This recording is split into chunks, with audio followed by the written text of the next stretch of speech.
Welcome to the Discover Bittensor podcast. My name is Nick, and the objective of this podcast is very simple: help normal people understand Bittensor. And today we're going to talk about something that sits right at the very heart of the Bittensor system: the TAO token. What is it? Why does it exist? Why does Bittensor need it? And why do people sometimes compare it to Bitcoin? And why do some people believe it could become extremely valuable over time? To really understand TAO, we actually need to zoom out first. Because this episode is not just about a token, it's about incentives, about money, it's about how work gets organized. And in a deeper sense, it's also about a much bigger idea. Bittensor is not just trying to build AI, it's trying to build a new way of organizing productive work on the internet. That to me is the real story here. So let's start there. The first misunderstanding people often have about TAO is actually very simple. When someone hears about Bittensor for the first time, he or she often thinks, okay, Bittensor is the project, and TAO is the token attached to the project. In other words, the token is imagined as a kind of accessory. The machine is the real thing, and the token is the little badge hanging off the side.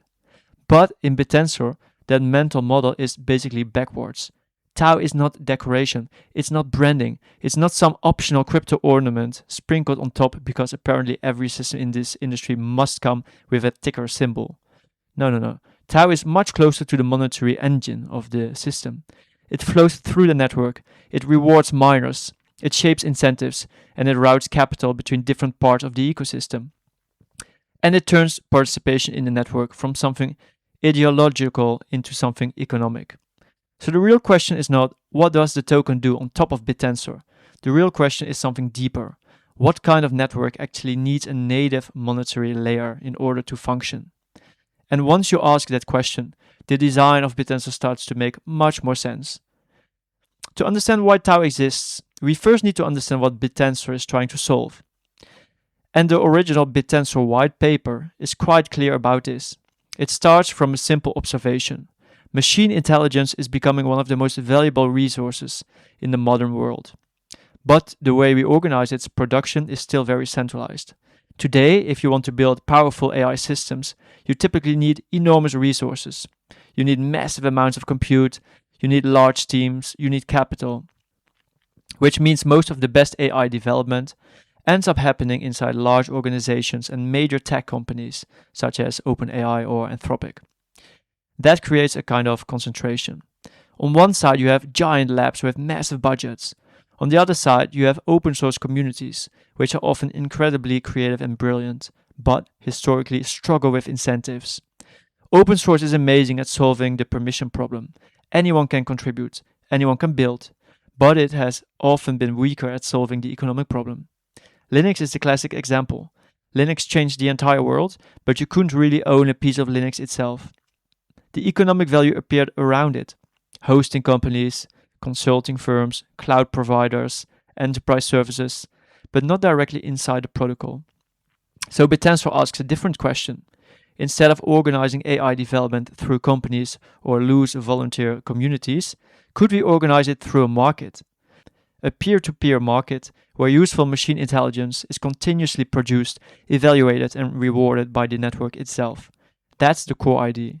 Not, let's build another AI company, but can we create a market where intelligence itself becomes a kind of digital commodity?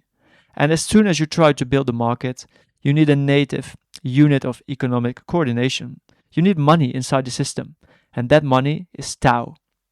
This is also where the comparison with Bitcoin becomes interesting, because one of the most revolutionary things Bitcoin introduced was not just digital money, it was a new way of organizing work. Think about how Bitcoin mining actually functions.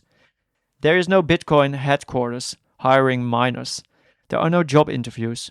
Nobody sends out employment contracts saying, congratulations, you are now senior vice president of hashing. No.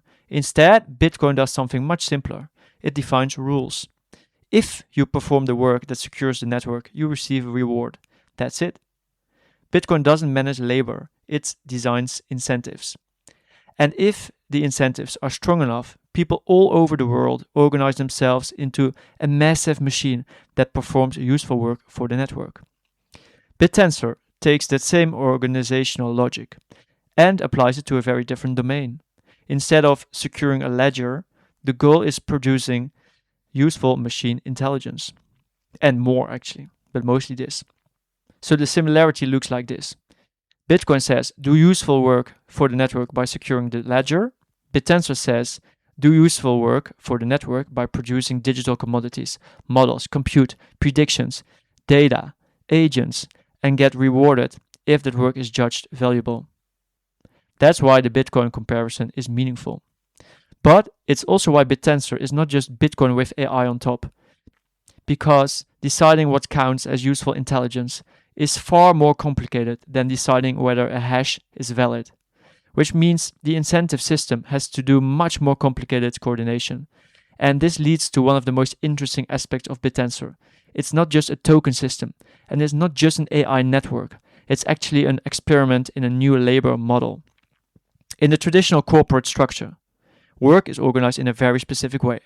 A company raises capital, it hires employees, it manages internal teams, it runs experiments internally, and it carries all the overhead that comes with that: salaries, HR, management layers, coordination costs. Bittensor proposes a different structure. Instead of hiring people directly, the protocol defines a problem. Then it defines how solutions will be evaluated. Then it creates incentives. And globally distributed participants compete to produce the best results. No employment contracts, no HR department, no meeting where 12 people spend 45 minutes debating whether the phrase AI initiative should be replaced by strategic AI directionality framework. The protocol does not hire labor, it prices useful behavior. And if the incentive design works, people organize themselves around those incentives. And that's a radically different organizational logic. It turns experimentation into an open competitive arena instead of a closed internal process. Now, this is where emissions become extremely important, because emissions are what allow the protocol to fund work. Bitcoin already demonstrated this model. New tokens are issued. Those tokens reward the behavior that secures the network. The system becomes self-sustaining. In Bitcoin, the rewarded work is hashing. In Bittensor, the vision is much broader. Miners produce digital commodities. Validators evaluate those outputs. Subnet creators or owners design incentive arenas. And TAO is continuously emitted across the network. So the protocol creates a stream of economic energy that can be directed toward productive work, not by a manager, not by a venture capitalist, but by the rules of the network itself. It's in the code. And for someone building a subnet, those emissions can function almost like a protocol-funded R&D budget. You define the problem, you define the evaluation system, you define the incentives, and then the network starts pulling in experimentation and competition from across the globe. That is a very different innovation model. And things get even more interesting with the newer subnet architecture. Today, subnet emission share is influenced by TAO flows. In simple terms, people can stake TAO into different subnets, and those flows help determine how much emission energy each subnet receives. So the system is not centrally deciding which subnet deserves more attention. Instead, capital expresses conviction. The market decides. If participants believe a subnet is building something valuable, they stake TAO into it. Those inflows strengthen its emission share, which can attract more miners, more experimentation, more liquidity, and more development. So TAO becomes something more than just a token. It becomes the routing layer of economic conviction. It's the mechanism through which the network collectively says this area deserves more energy. So what is TAO actually used for? Well, at a basic level, several things. First, it's the base asset of the entire network.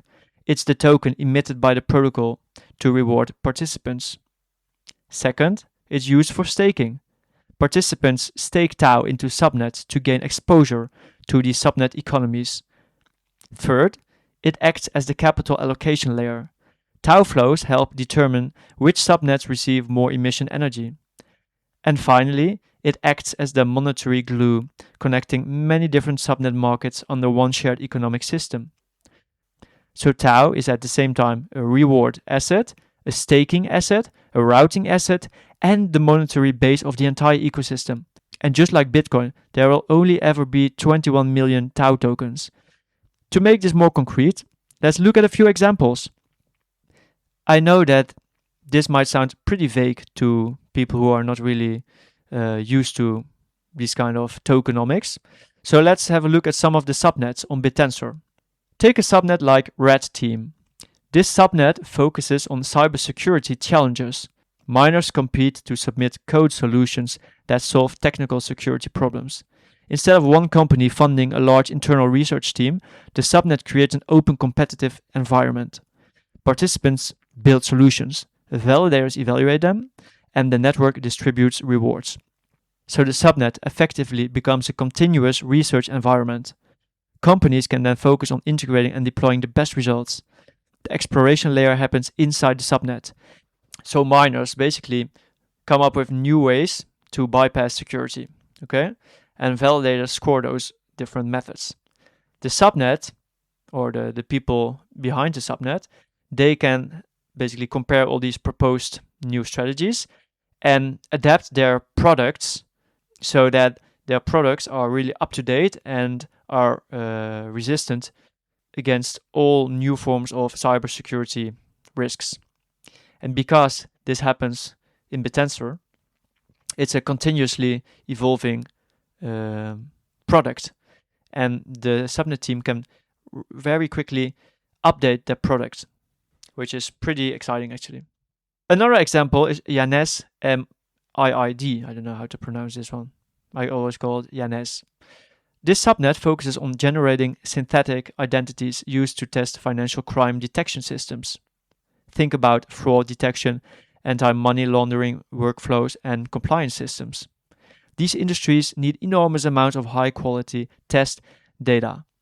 Instead of building every dataset internally, the subnet creates a global experimentation environment. Miners generate and improve data. Validators enforce quality. And the resulting intelligence can be integrated into real compliance products. Again, the exploration layer becomes decentralized. And just like Red Team, Yanes is able to continuously update their products because they get input all the time from their miners, finding new ways basically to bypass certain security methods. And it's simply very hard to compete with a subnet like Yanes or Red Team because as a competitor you don't have access to all the products that miners basically produce, all the work that miners produce. Then I want to show you another example of a very interesting subnet, which is very different, by the way, than those previous two. It's called Bitcast. And this one is fascinating for a different reason. Bitcast creates a decentralized market connecting brands and content creators. Brands publish briefs. Creators produce videos or posts on X, for example. Validators verify engagement and analytics. And rewards are distributed through the network. So instead of a traditional marketing agency coordinating everything, the protocol becomes the coordination layer. It's a completely different way of organizing the creator economy. And it shows that the underlying idea of Bittensor is not limited to AI models. It's about whether protocol incentives can coordinate productive work more efficiently in certain domains. And very concretely, it works like this. Imagine there's a brand that basically wants to promote a product. They can contact Bitcast. They can write a brief, and then people from all over the globe who are, for example, active on YouTube, content creators, or on X, can basically produce videos or posts on X about this product. It's automatically scanned by AI. Does it contain all the necessary information, amongst other factors?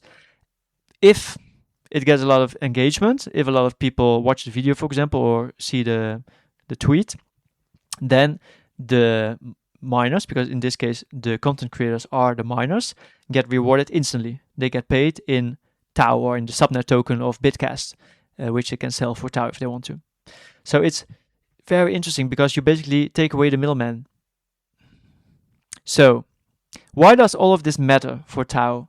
Well, because if this ecosystem actually becomes meaningful, TAO sits at the very center of it. It's the monetary layer through which capital flows into subnet economies. It's the asset used to express conviction. It's the unit connecting all these different markets together. So people hold TAO not just because it's the token, but because it represents exposure to the base layer of this experimental economy. If you believe subnet markets will grow, TAO becomes very, very difficult to bypass. Now, of course, that doesn't automatically mean the price must go up. This is where it's important to stay honest, because strong architecture alone does not create real demand. Real demand comes from real utility. And the key question is simple. Do enough subnets build valuable things that capital continues flowing through TAO? If the answer is yes, then the monetary design becomes very powerful. If the answer is no, the system risks becoming elegant but mostly speculative. If real utility emerges inside the system, strong monetary architecture can capture that value. And that's a much more grounded thesis. So if I had to compress this entire episode into a single sentence, it would be this. TAO is the monetary layer of a decentralized experiment in organizing useful digital work through incentives. That's why it exists. That's why Bittensor needs it. And that's why people sometimes compare it to Bitcoin. Because if this network really works, TAO is not sitting on the side of the machine. It's helping coordinate the machine itself. And that machine is trying to organize the production of intelligence, compute, data, security, content, and perhaps entirely new forms of digital labor. It does so via incentives. That's the bet. And that machine is trying to organize the production of intelligence, compute, data, security, content, and perhaps entirely new forms of digital labor. And if these subnets succeed, or even if some subnets succeed, it will basically be inevitable that the price of TAO is going to go up as well. Because as I mentioned before, TAO is needed for everything within the Bittensor ecosystem. I don't want to go too deep today into the tokenomics, but I can mention this. For subnets, eventually, to stay competitive, they are basically more or less required to support their own subnet token, because every subnet has their own subnet token, and you can only get exposure to the subnet token through TAO. You swap your TAO for the subnet token. And so take the following example. One of the subnets I mentioned, like Bitcast, might become very famous. And people think, hey, I want to invest in this subnet. How can I invest in the subnet? Well, they can buy the subnet token. But to do so, they first have to buy TAO. And that's the very, very interesting and important characteristic of Bittensor, in contrast to many other protocols, including Ethereum. It's really at the center of it all. You can't really bypass TAO. And by the way, why do subnets need to support their own subnet token? Well, because if they don't, they risk losing miners and stakers and so emissions. Because as I mentioned before, the market decides which subnet gets emissions and which subnets don't. So if a subnet wants to attract emissions, which is extremely useful for the subnet because it's basically free money they can use to do R&D, they actually need to enable people to stake their TAO into their subnet. This is what provides emissions. Without it, there's no emissions to the subnet. So it's very important for subnets to convince the market that it takes its subnet token extremely serious. For example, it could announce buyback and burns. It could use revenue it generates to buy back its own token and burn it, for example. There are other methods as well. And to explain this very simply, when they do this, they basically increase the price of the subnet token, meaning they have more emissions coming in, and this makes miners happy, and it makes people who stake their TAO into the subnet happy as well. This, by the way, is a topic of another episode because it's rather technical, but it's very important. And the key message here, I repeat this again, is this. TAO sits at the center of this ecosystem.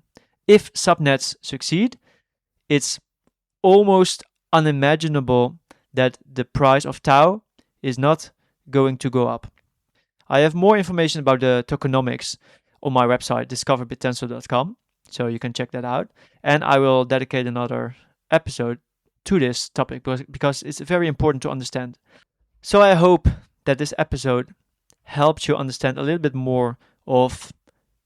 So I hope this episode made you understand Bittensor and the TAO token a little bit better, because it's rather complex for newcomers to instantly understand all the different details of Bittensor and TAO. It's really complicated, and also for me it's really complicated to explain everything. Most of it is pretty technical, and you cannot really bypass all these technical things if you really want to make people understand Bittensor. So, well, I do my best, and I hope that some of you have learned something today, and I hope some of you have understood a little bit more about the tokenomics, about TAO flow, and about this unique idea that Bittensor basically has introduced to the world, taking the core design of Bitcoin and turning it into something even better, in my opinion. Instead of just securing the network, in the case of Bitcoin, let's use miners to create useful stuff, in this case mostly digital commodities. And this is a really radical idea, and I think it is one of the most powerful ideas out there in general. This might sound very absurd to some people, but I do think so. So let's see how this all plays out in the coming years. We have to be patient. If you want to dive deeper into Bittensor, have a look at my website, discoverbittensor.com. And thanks a lot for tuning in. And I hope to see you all for the next episode. Bye bye.